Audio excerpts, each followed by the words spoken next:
J'ai vu les Rousses qui étaient venus trafiquer et avaient dressé leur campement sur la rive du fleuve Attille.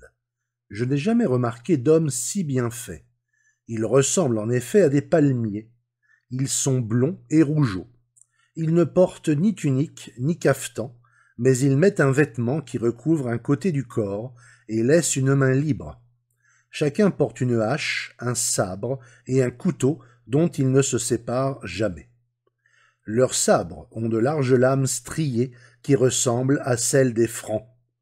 Ils ont sur le corps, de l'extrémité des ongles au cou, des tatouages représentant des arbres, des figures ou autres. Chaque femme porte sur les seins une boîte en fer, argent, cuivre ou or, selon la fortune et le rang de son époux. Chaque boîte a un anneau auquel pend un couteau également attaché sur la poitrine. Au cou, elle porte des colliers en or et en argent. En effet, quand le mari possède 10 000 dirhams, il fait faire un collier pour son épouse. Quand il en possède 20 000, il en fait faire 2, et ainsi de suite. À chaque 10 000 dirhams supplémentaires, il ajoute un collier. Aussi arrive-t-il qu'une femme ait beaucoup de colliers au cou. Les plus prestigieux bijoux chez les Russes sont des petits grains verts en céramique qu'on trouve sur les bateaux. Ces gens les payent très cher, puisqu'un seul grain coûte 1 dirham. Ils enfilent ces grains en collier à l'intention de leurs épouses. Les Russes sont les hommes les plus sales au monde. Ils ne se lavent ni après avoir déféqué et uriné, ni après les relations sexuelles. Ils ne se nettoient pas les mains après le repas. Ils ressemblent à des ânes errants. Lorsqu'ils arrivent de leur pays, ils ancrent dans l'Attille, qui est un grand fleuve, et édifient de grandes maisons en bois sur la rive. Chaque maison abrite 10 à 20 personnes, ou plus ou moins. Chaque occupant a un lit sur lequel il s'assoit. Ces gens ont de jeunes esclaves très belles, destinées à être vendues aux marchands. Ils font l'amour avec elles en public. Parfois, plusieurs d'entre eux se livrent à ce plaisir, en présence les uns des autres. Il arrive qu'un marchand soit introduit auprès d'eux pour acheter une esclave et qu'il trouve le Russe en train de faire l'amour avec elle. Alors, il ne s'en détachera qu'après avoir trouvé son plaisir. Chaque jour, les Russes doivent se laver le visage et la tête dans une eau des plus sales et des plus crasseuses. En effet, chaque matin, la servante apporte un grand baquet rempli d'eau à son maître, qui s'y lave les mains, le visage et les cheveux qu'il nettoie et peigne dans le baquet. Puis, il s'y mouche, y crache et fait toutes sortes de saletés possibles dans cette eau. Quand il a terminé, la servante passe le baquet à celui qui est à ses côtés pour qu'il accomplisse les mêmes gestes et ainsi de suite, jusqu'à ce qu'elle ait fait le tour des habitants de la maison, chacun se mouchant, crachant, se lavant le visage et les cheveux dans ce même baquet.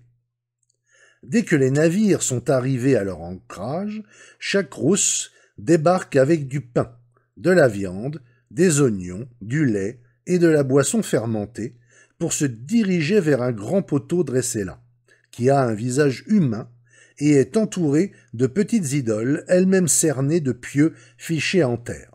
Chaque Russe se dirige donc vers la grande idole et se prosterne en disant « Seigneur, je viens d'un pays lointain avec tant et tant de jeunes filles esclaves et tant de peaux de martre. » Et il se met à mentionner toutes les marchandises qu'il a apportées. Il ajoute alors « Je t'offre ce présent », puis il dépose ses offrandes devant le poteau. Il dit encore « Je désire que tu m'accordes la faveur de m'envoyer un commerçant couvert de nombreux dinars et dirhams, qu'il m'achète tout ce que je désire lui vendre et qu'il ne soit pas en désaccord avec moi sur ce que je dirai. » Puis il se retire. Si cet homme a des difficultés à écouler ses marchandises et que son séjour se prolonge, il apporte une deuxième, puis une troisième offrande. S'il ne peut pas parvenir à ses fins, il fait une offrande à chacune des petites idoles et leur demande d'intercéder. Ces idoles sont les femmes de notre Seigneur, ses filles et ses fils. Ainsi, il continue à prier, idole après idole, quémandant, sollicitant leur intercession, suppliant. Cependant, parfois, la vente lui est facile. Il dit alors « Mon Seigneur a exaucé mes vœux. Il faut donc que je le récompense. » Il sacrifie plusieurs moutons et bœufs, fait aumône d'une partie de la viande et emporte le reste qu'il dépose devant cette grande idole et les petites qui l'entourent. Il suspend la tête des bœufs et des moutons aux pieux fichés en terre. La nuit, les chiens viennent manger tout cela, et celui qui a fait cette offrande dit alors « Mon Seigneur est satisfait de moi, car il a mangé les offrandes que je lui ai faites. » Lorsqu'un rose tombe malade, on dresse pour lui une tente à l'écart, et on le met à l'intérieur avec un peu de pain et d'eau. Ni on ne s'approche du malade, ni on ne lui parle, ni on ne vient lui rendre visite pendant toute sa maladie, et surtout s'il est pauvre ou esclave. Lorsqu'il est rétabli et guéri, il revient parmi eux. S'il meurt, on brûle son corps. Si c'est un esclave, on le laisse manger par les chiens et les oiseaux de proie. Si ces gens prennent un voleur ou un brigand, ils le conduisent vers un grand arbre. Ils lui mettent une corde solide au cou et le pendent. Le condamné restera ainsi jusqu'à ce qu'il tombe en morceaux, sous l'effet du vent et de la pluie. On m'avait dit que les Rousses, à la mort de leur chef, accomplissaient certains rites dont le moindre était la crémation. Or, je désirais vérifier. On m'apprit qu'un homme important était mort. On le mit dans sa tombe, qu'on couvrit d'un toit, le temps qu'il leur fallut pour lui tailler des vêtements et les lui confectionner, soit 10 jours. Pour l'homme pauvre, on fabrique une petite embarcation dans laquelle on place le défunt, puis on le brûle. Pour l'homme riche, on rassemble ses biens qu'on divise en 3 parts.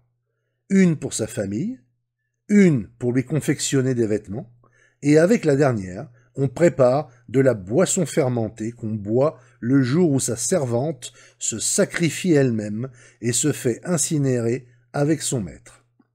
Les Russes s'adonnent à cette boisson, nuit et jour. Parfois, l'un d'eux meurt, la coupe à la main.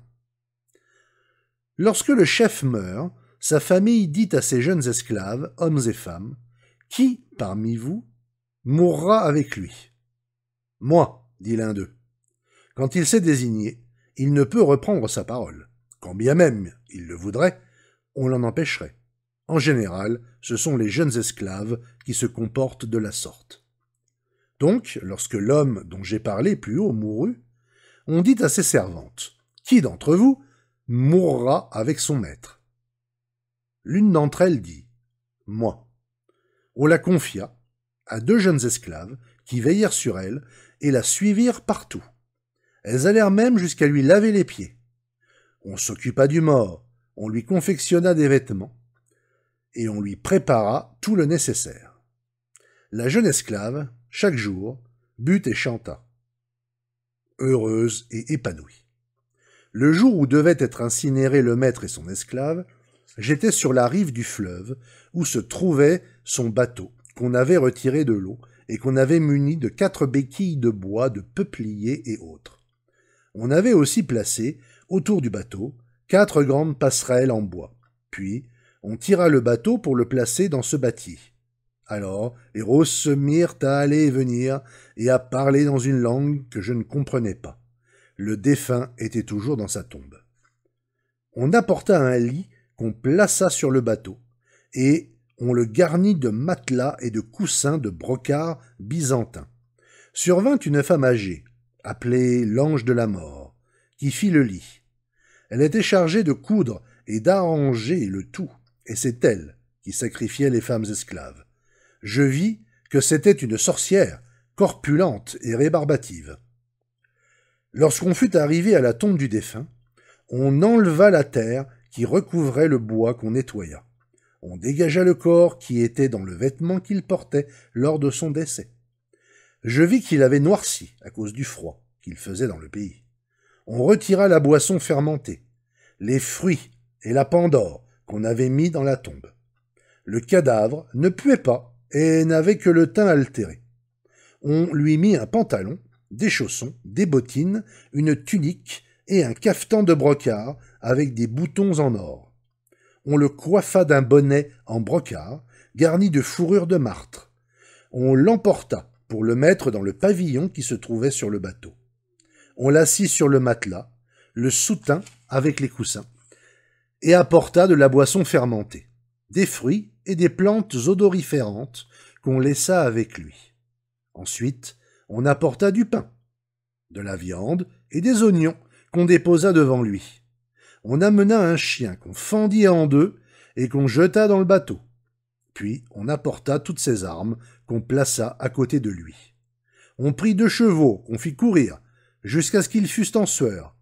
Puis on les mit en pièces à coups de sabre et on jeta la chair dans le bateau. On amena 2 vaches qui subirent le même sort. Ce fut ensuite le tour d'un coq et d'une poule qu'on jeta dans le bateau. La jeune esclave, qui voulait être sacrifiée, allait et venait, entrait dans chaque pavillon, et s'unissait au propriétaire qui lui disait « Dis à ton maître que je n'ai commis cet acte que parce que je l'aimais. » Vendredi, au moment de la prière de midi, on conduisit la jeune esclave vers une espèce de cadre de porte qu'ils avaient fabriqué. Elle mit ses pieds dans la paume des mains des hommes pour être soulevée au-dessus du cadre. Elle prononça quelques mots. On la descendit et on la souleva de nouveau. Elle fit comme la première fois. Et l'opération fut répétée une 3e fois. On lui donna une poule dont elle trancha la tête qu'elle jeta. On prit la poule et on la lança dans le bateau. Je demandai à l'interprète ce qu'elle avait dit. Telle fut sa réponse. La première fois qu'on l'a soulevée, elle a dit « Je vois ma mère et mon père ». La seconde « Je vois assis tous mes proches qui sont morts ». Et la 3e « Je vois mon maître assis au paradis qui est beau et vert. Il est en compagnie d'hommes et de jeunes gens et il m'appelle. Emmenez-moi vers lui. » On conduisit la jeune fille vers le bateau. Elle ôta 2 bracelets qu'elle portait et les donna à la femme dite ange de la mort, son bourreau. Elle retira également 2 anneaux de cheville qu'elle portait et les donna aux 2 jeunes filles qui la servaient et qui étaient les filles de la femme appelée ange de la mort. On fit monter la jeune fille sur le bateau, mais on ne l'introduisit pas dans le pavillon. Survinrent des hommes qui portaient des boucliers et des bâtons. Ils donnèrent à la jeune fille une coupe de boisson fermentée.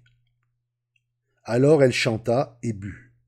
L'interprète me dit, ainsi, elle fait ses adieux à ses compagnes. On lui donna une autre coupe. Elle la prit et fit entendre une longue mélopée. La vieille femme la pressa de boire et d'entrer dans le pavillon où se trouvait son maître. Je constatai que la jeune fille avait l'air égarée. Elle voulut entrer dans le pavillon, mais elle passa la tête entre le pavillon et le bateau. Alors, la vieille femme lui prit la tête et la fit pénétrer dans le pavillon et entra avec elle. Les hommes se mirent à frapper les boucliers de leurs bâtons pour qu'on n'entende pas les cris de la jeune fille, ce qui aurait pu effrayer les autres jeunes esclaves et les amener à refuser de mourir avec leur maître. Puis, 6 hommes entrèrent dans le pavillon pour tous s'unir à la jeune esclave. Ensuite, ils couchèrent la jeune fille à côté de son maître.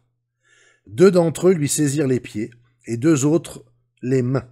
La vieille femme, appelée ange de la mort, passa au cou de la jeune fille une corde dont les bouts étaient croisés et la tendit à 2 hommes qui la tirèrent.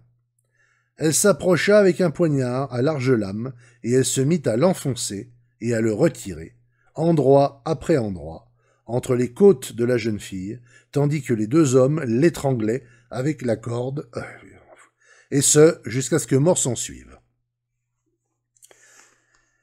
Le plus proche parent du défunt, complètement nu, vint prendre un morceau de bois qu'il alluma, puis il marcha à reculons, la nuque tournée vers le bateau, le visage vers la foule, le brandon dans une main, l'autre posé sur l'anus.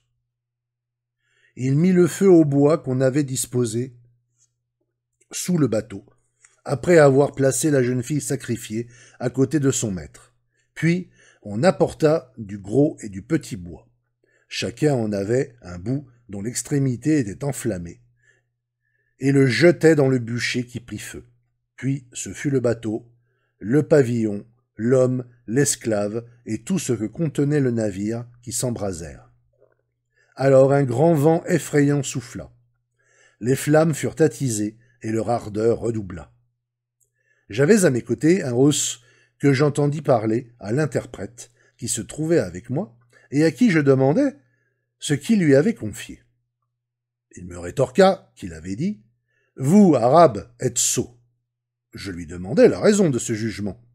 Il répliqua « Vous inhumez les gens que vous chérissez et que vous honorez le plus, et la terre, les insectes et les vers le mangent. Nous les brûlons immédiatement, et ainsi ils vont au paradis sans tarder. » Il s'esclaffa, et je lui demandai pourquoi.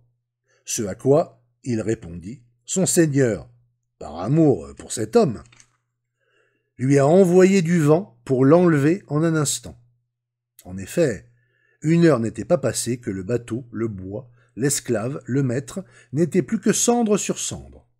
Alors, on édifia, à l'endroit où était le bateau qu'on avait halé hors de l'eau, une sorte de tumulus rond, au centre duquel on ficha un grand poteau de peuplier. On y inscrivit le nom du défunt et celui du roi des Rousses, et on se sépara. Le roi des Rousses a pour coutume d'avoir dans son palais 400 hommes, parmi ses compagnons les plus braves et les hommes de confiance. Ils doivent mourir quand le roi disparaît et sont exécutés après sa mort. Chacun a une jeune esclave qui le sert, lui lave la tête, lui prépare mets et boissons, et une autre jeune esclave qui satisfait son plaisir. Ces 400 hommes s'assoient au-dessous du trône royal, qui est immense et incrusté de pierres précieuses. Là prennent place 40 jeunes esclaves destinés à la couche du roi. Parfois, celui-ci fait l'amour avec l'une d'entre elles, sans quitter son trône et en présence de ses compagnons dont nous avons parlé. Si le roi veut satisfaire un besoin naturel, il le fait dans une cuvette. Quand il veut enfourcher son cheval, on le lui amène jusqu'au trône, d'où il le monte. S'il veut descendre du cheval, on l'amène jusqu'au trône pour qu'il y descende directement. Ce roi a un lieutenant qui commande les troupes, livre combat aux ennemis et le remplace auprès de ses sujets. Ebn Fadlan, récit de voyage.